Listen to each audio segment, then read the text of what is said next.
perkenalkan nama saya Alfatih Ardiansyah. Di sini saya akan membahas tentang medan listrik. Medan listrik adalah daerah suatu partikel bermuatan listrik yang dipengaruhi oleh gaya listrik. Setiap muatan positif maupun negatif yang masih dipengaruhi oleh gaya listrik disebut dengan medan listrik. Ya. Halo guys, kembali lagi bersama saya Yanuardi Dan saya Farid.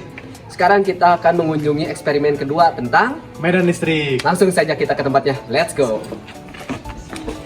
Nah, eksperimen kali ini di mana paku yang dialiri listrik menjadi magnet dikenal sebagai elektromagnetisme. Ketika arus listrik mengalir melalui suatu kawat yang menciptakan medan magnet di sekitarnya. Besar medan magnet ini bergantung pada besarnya arus listrik yang mengaliri melalui kawat. Jika kawat tersebut dikelilingi oleh bahan yang mudah terpengaruh oleh medan magnet, seperti paku atau benda besi lainnya, maka benda tersebut akan menjadi magnet sementara selama arus listrik mengalir. Secara khusus, arah medan magnet yang dihasilkan oleh kawat dapat ditentukan dengan aturan tangan kanan ampere. Jika Anda membayangkan ibu jari tangan kanan Anda menunjuk arah arus listrik dan jari-jari yang lainnya menunjuk arah medan magnet, maka jari telunjuk Anda akan menunjuk arah medan magnet pada paku. Ketika arus listrik dihentikan, efek magnetitasi pada paku juga akan hilang. Ini karena medan magnet yang dihasilkan oleh arus listrik tidak lagi ada. Oleh karena itu, kemampuan paku untuk menjadi magnet. Halo semua, perkenalkan nama saya Septia Nurpala. Di sini saya akan menjelaskan contoh soal dari medan listrik.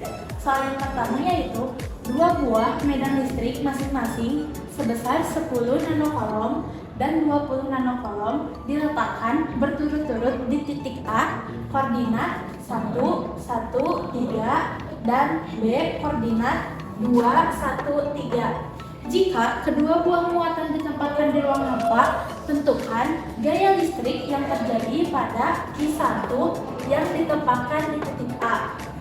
Di sini kita bisa menggambar dulu titik-titiknya. Di sini terdapat titik B yaitu Q2, kemudian ada A yaitu Q1, dan ini merupakan gaya medan listriknya. Di sini Q1 bisa disederhanakan dari 10 nanocoulomb menjadi 10 pangkat min 8, dan dari Q2 20 nanocoulomb bisa disederhanakan jadi 2 kali 10 min 8. Kemudian dari Q2 dan Q1 terdapat jarak yang bisa kita tuliskan dengan R, di mana dapat kita cari R vektornya yaitu 1 min 2 AX ditambah 1 min 1 AD ditambah 3 min 3 AZ yang menghasilkan nilai min AX. Kemudian kita akan mencari nilai R B vektor A atau dari B ke arah vektor A yang dapat digunakan rumus akar min 1 kuadrat yang menghasilkan 1. Kemudian dapat dicari juga 2 vektor AR yang sama dengan konstanta dibagi konstanta mutlak yang menghasilkan min AX dibagi 1, hasilnya yaitu min AX.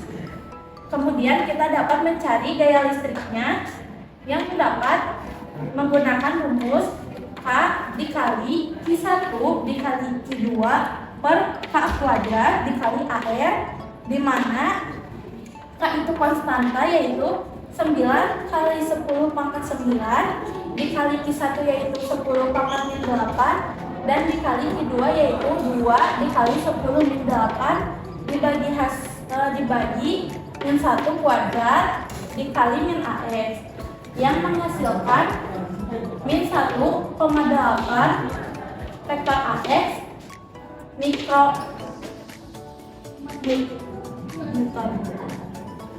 Di sini juga terdapat contoh soal nomor 2 yaitu sama seperti nomor 1 dengan kedua medan listrik ditempatkan di material dielektrik yang dimana epsilon R-nya sama dengan 4.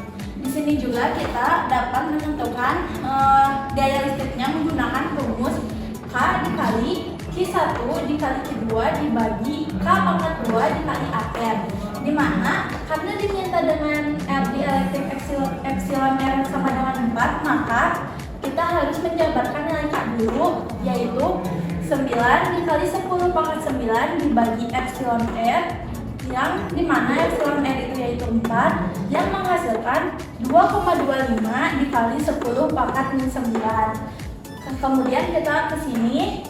Jadi di sini ada K-nya yaitu 2,25 dikali 10 pangkat 9 dikali Q1 yaitu 10 min 8 dan Q2 yaitu 2 dikali 10 min 8 dibagi min 1 pangkat 2 dikali min AX yang menghasilkan min 4,5 dikali 10 pangkat min 7 min AX sama dengan min 0,45 dikali 10 pangkat min 6 dikali min AX dan hasil yang didapat yaitu min 0,45 AX vektor mikronewton.